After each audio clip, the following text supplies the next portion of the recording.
उस पुरुष के समान हो जाता है तो जग में आना जाना उसका मिट जाता है। कहां है संसार में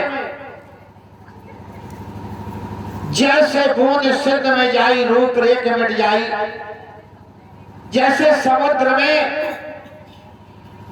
ये बूंद रूपी जीव जब सदगुरु रूपी परमात्मा रूपी सिद्ध में समा जाता है तो उस भारी जैसे जलाशय में एक बूंद की पहचान बिगड़ जाती है, उसका कोई रूप नहीं बन जाता, वो भी समुद्र लगने लगती है, उसकी रूपरेखा मिट जाती है। इसलिए जैसे नीर क्षीर में समाई ऐसो पुरुष सिद्ध में समाई। जैसे नीर क्षीर में समा जाता है ऐसा पुरुष इस सिद्ध में समा जाता है, क्योंकि उसका रूप और आकार मिट जाता है। वो शिष्य जब वो सागर रूपी सदगुरु में समा जाता है तो वह सिद्ध हो जाता है, वो सदगुरु हो जाता है और अपनी वाणी के द्वारा संसार के लोगों का कल्याण करने लगता है। क्योंकि वहां पर अभी रस खाना है, कहीं कभी कुछ कहा न जाई, शब्द सुरत में रहो समाई। यानी सुरत इस संसार से काया से बाहर है।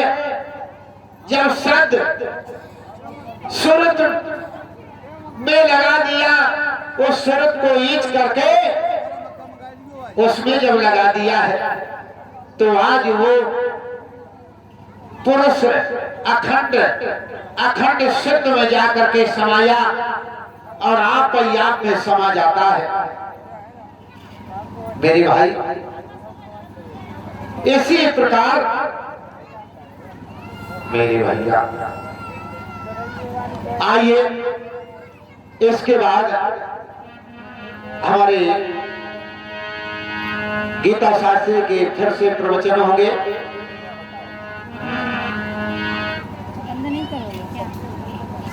होंगे आइए अंतिम समय में आपने बहुत बड़ा एक बात सुनी होगी संत महात्माओं के द्वारा।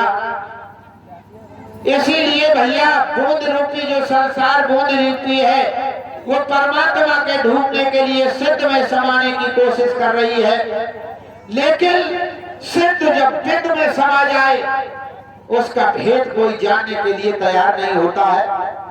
जब ये सिद्ध उस बूंद में समा जाता है, न शिष्य रहता न गुरु रहता, वो दोनों एक समान हो जाते हैं। आज इसी प्रकार गुरु का जो अंश है मेरे भैया,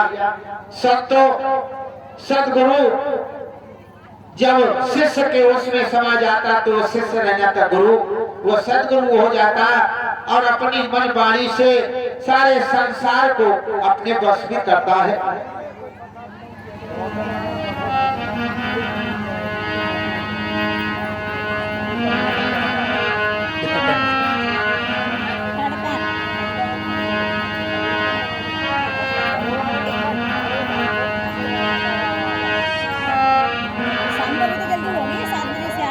अच्छा वही है और बड़ा मुश्किल है, मुश्किल क्या है?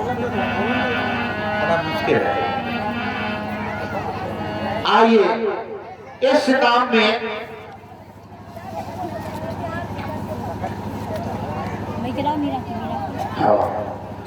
एक आपने सुनी होगी और हमारी कथा सुना होगा प्रसंग, मन चंगा तो कठौती में गंगा। ये हमारे रविदास गुरु का था। मन चंगा कह तो देते हैं लेकिन कठौती में गंगा, ये क्या कहां से शब्द उठा है? कई इतिहासकारों ने भी लिखा, कई जगह लिखा है। मन चंगा कठौती में गंगा।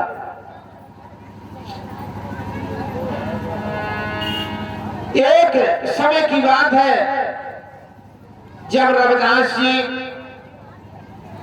काशीपुरी में आए तो वहां का राजा क्या था? वीर सिंह राजा।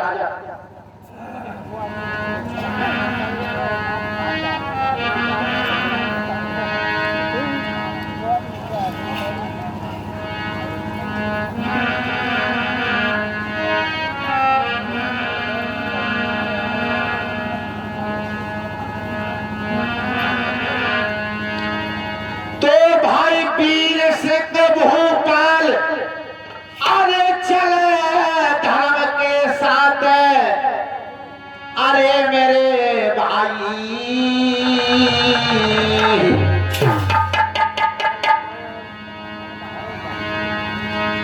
अरे वो तान में सर और रे अब रहे भूप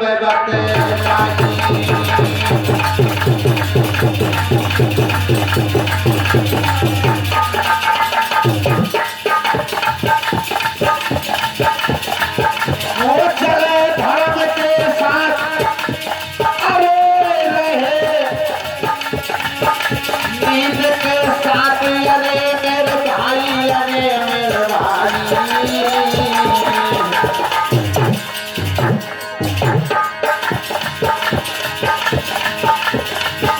अरे कर जा रहे खुफयाल रे हम रहे आज समझाई।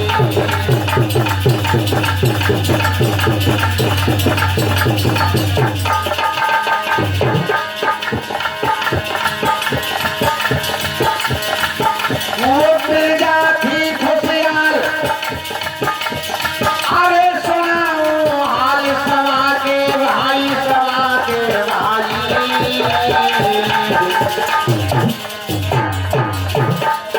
जाकी असलीरत की ध्वजा रे अब रही नगर में।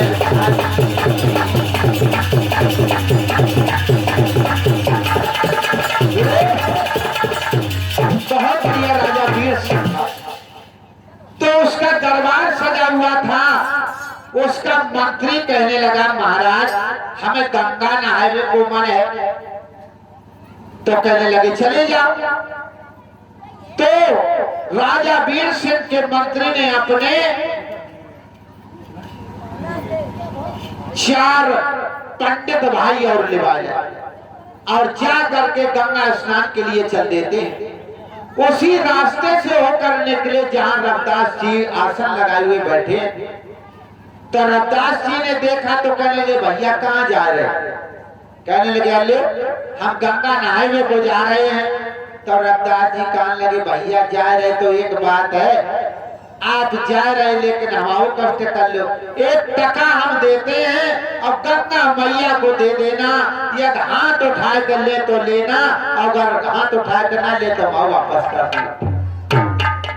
राजा वीर सिंह को मंत्री और पंडित हमारे भाई कहने लगे देखो कितना बेवकूफ बना रहा। यहाँ जूता काट रहा, काम कर रहा और हमसे कह रहा का टका भाई गंगा महारानी ले आओ। हाथ उठा कर ले तो ले और ना वापस कर। कहने लगी देखो हम तो तेरा टका नहीं लिए और गंगा के दर्शन होते हैं सो नहीं हुए। कहने लगे भैया लेते जाओ मेरे पास वक्त नहीं। हम राजा वीर सिंह के जूती तैयार कर रहे। पंडित जन बोले, मंत्री ने जब ये सुना तो मंत्री कहने लगे ले लो पंडित जी ऐसे करो टका ले लो मट्टी से पोंछ लो और खूंट में बांध कर ले चलो। काय छूट तो है नहीं जब मट्टी से रगड़ दे ले लो टका। चलने लगे हैं गंगा के पास पहुंचते हैं। स्नान किया, स्नान करने के बाद चलने लगे तो एकदम शौक आ गए कि भैया रविदास जी ने